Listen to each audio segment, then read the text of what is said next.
भक्तों, आज मैं आपको चौथ की एक कहानी सुना रही हूँ। वैशाख चौथ व्रत की कहानी। एक बुढ़िया माई थी। उसके गावलियो बछलियो नाम को एक बेटा था। बुढ़िया माई बेटा के लिए 12 महीनों की 12 चौथ करती। बेटा जंगल से लकड़ी लाता। दोनों माँ बेटा उनको बेचकर गुजारा करते थे। बुढ़िया माई रोजाना लकड़ियों में से 2 लकड़ी अलग रख लेती और चौथ के दिन बेटा से छुप कर बेचकर सामान लेकर आती। फिर 5 चूरमा के पिंड बनाती। एक बेटा ने खिलाती, एक खुद खाती, एक चौथ माता के चढ़ाती व 2 बांट देती। एक चौथ के दिन बेटा अपनी पड़ोसन के घर गया। उसने चूरमा के लड्डू बना रखे थे तो उसने पूछा कि आज क्या है। सो थे चूरमा बना रखा हो। पड़ोसन बोली कि मैंने तो आज ही बनाया है, तेरी माँ तो हर चौथ के दिन बनावे है। तुमको आज दिया था क्या? बेटा बोला, दिया तो था। पड़ोसन बोली कि तुम लकड़ियां लेकर आते हो जिसमें से तेरी माँ छुपा कर बेच कर चूरमा बनावे है। बेटा माँ के पास गया, बोला कि मैं तो इतनी मेहनत से लकड़ियां लेकर आता हूँ, माँ तुम चूरमा करके खाती हो, तुम मुझको छोड़ दो या चौथ माता को छोड़ दो।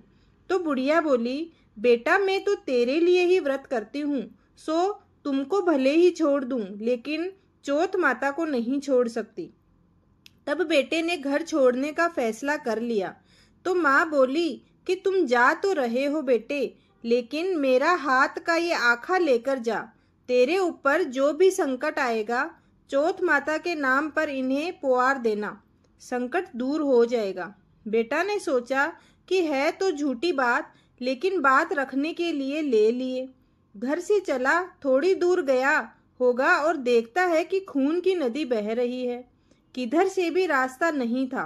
तब उसने माँ के दिए हुए आखा पूर दिए और बोला कि हे चौथ माता, अगर ये नदी सूख कर रास्ता हो जाए तो तुम सच्ची हो। इतने में ही नदी सूख कर रास्ता हो जाता है। थोड़ा आगे चलने पर तो रात होने लगी, सुनसान जंगल आ गया। तब आखा पूर कर बोला कि हे चौथ माता, मने रास्ता मिल जावे और कोई जानवर मुझे खा जाएंगे। इतने में ही रास्ता मिल गया और वह एक राजा की नगरी में पहुंच गया। राजा हर महीने एक आदमी की बलि देता था। वह एक बुढ़िया के घर में गया तो देखता है कि बुढ़िया माई रोटी बनाते हुए रो रही थी। तब उसने पूछा कि माई तुम रो क्यों रही हो? बुढ़िया बोली कि मेरे एक ही बेटा है और आज वो राजा की बलि चढ़ जाएगा।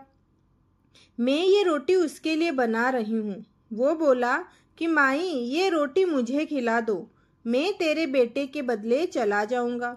माई बोली, रोटी खिला दूंगी, लेकिन तुझे कैसे भेज दूं? उसने उसे रोटी खिला दी। रात में सोते समय बोला कि राजा का बुलावा आए तो मेरे को जगा देना। आधी रात को बुलावा आया।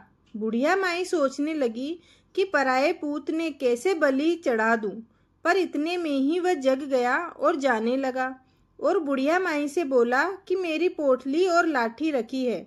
बुढ़िया माई सोची कि आज तक ही कोई वापस नहीं आया, ये कैसे आएगा। राजा का आदमी उसे साथ लेकर चला गया। वहां पर उसे कच्चे घड़े पकने वाले कुंड में चुन दिया। जब वो चुना जा रहा था तो उसने आँखा पूर कर कहा कि हे चौथ माता, हे माता, 2 संकट आपने टाल दिए, ये भी तुम ही टालो। इतने में आवा पक कर तैयार हो गया। 2-3 दिन बाद आवा के पास बच्चे खेल रहे थे। बच्चों ने खेल खेल में आवा पर कंकड़ी मारी तो उसमें से आवाज आई। बच्चों ने राजा के आदमियों के पास जाकर कहा कि आवा पक गया। राजा के आदमियों ने सोचा कि 6 महीने में पकने वाला आवा इतनी जल्दी कैसे पक गया। उन्होंने ये बात को बताई। राजा ने जाकर देखा तो सारे बर्तन सोना चांदी के कलश हो गए। वे बर्तन उतारने लगे तो अंदर से आवाज आई कि धीरे धीरे उतारना, अंदर मनुष्य है। राजा ने सोचा कि इसमें से पहले तो कभी कोई ऐसी आवाज नहीं आई। राजा ने पूछा कि कौन हो तुम? तो उसने अंदर से ही कहा कि मैं तो वो ही हूँ जिसे आपने 3 दिन पहले इसमें चुनकर बलि दी थी। उन्होंने खोलकर देखा तो आदमी तो वही है जिसे 3 दिन पहले उन्होंने इस आवा में चुनकर बलि के लिए चढ़ा दिया था। उन्होंने सारी बात बताई। उसे महल ले जाया गया। राजा ने पूछा कि तुम कौन हो और बच कैसे गए? तो उसने कहा कि मेरी माँ चौथ माता का व्रत करती थी, उसी की वजह से मैं बच गया। तब राजा ने कहा कि ये झूठ है, इसकी परीक्षा लेनी होगी। राजा ने 2 घोड़े मंगवाए, एक पर स्वयं चढ़ गया और दूसरे पर उसको चढ़ा दिया। उसके हाथों और पैरों में जंजीर डाल दी गई। राजा ने कहा, अब अपने जंगल की तरफ चलते हैं। अगर ये जंजीरें खुलकर मेरे हाथ पैरों में आ जाएगी तो तुम्हारी माँ चौथ माता सच्ची हैं।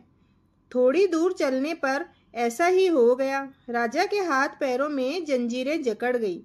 फिर उस लड़के ने बड़ी मुश्किल से राजा को वापस राजमहल पहुंचाया और जाने लगा। तब राजा ने उसे रोकने के आदेश दिए।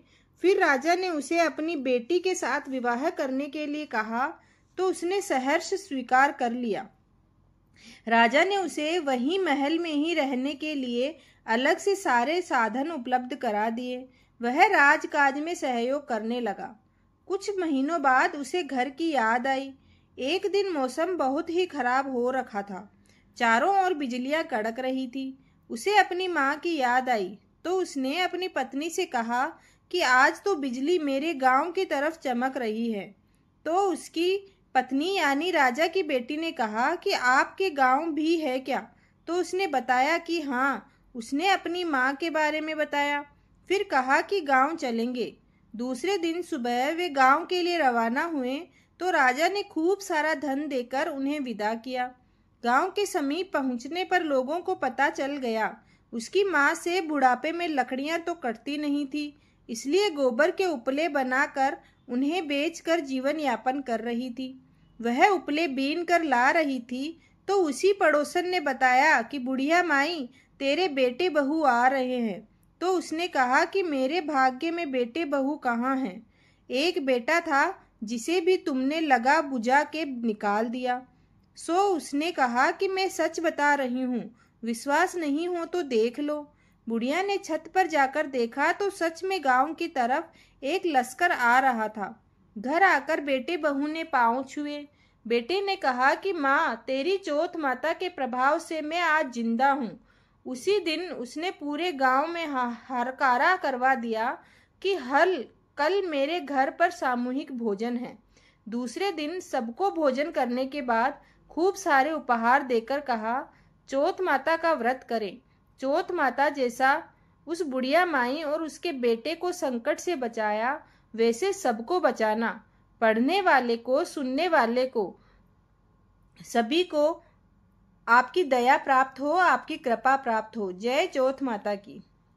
विनायक जी की कहानी। एक बार गणेश जी वेश बदल कर एक चम्मच में दूध और अपनी मुट्ठी में कुछ चावल लेकर घूम रहे थे।